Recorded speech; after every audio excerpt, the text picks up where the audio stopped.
काम, क्रोध, मोह, लोभ, स्वार्थ, अहंकार ठारू जीए दूर रहीपे से सर्वदा सुखरे बास करिपारे। जहाँ पाखरे ज्ञान थाए से सदा सुखी। संसार जाकर दुख ज्ञान पाखरे हार मानि थाए। स्वर्ग मर्त्य बोली किछि नाही।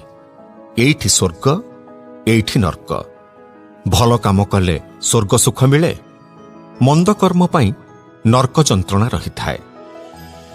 जीए रूप, रस, अभिमान, स्पर्श उपरे विजय लाभ करिपारे से महान। से समस्तंकु बशीभूत करिपारे। अतिथि भगवान सदृश। जेउ घरु अतिथि असंतुष्ट होई आप्यायित न होई फेरी जाती से घर नष्ट हो जाए। स्त्री, पुत्र और कन्या को कटु कथा कहिब नाही। संसार रे प्राणी एका एका जन्म हुए, एका एका मरे। केही ही साथी हुंती नाही।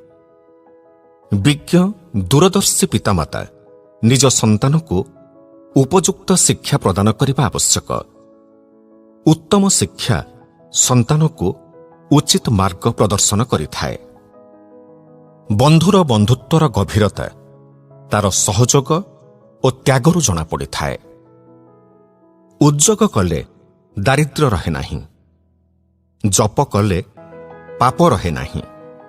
मौन हेले कलह हुए नाही। जाग्रत थिबा जाए भय आसे नाही। क्रोधी लोकठारे न्याय न थाए।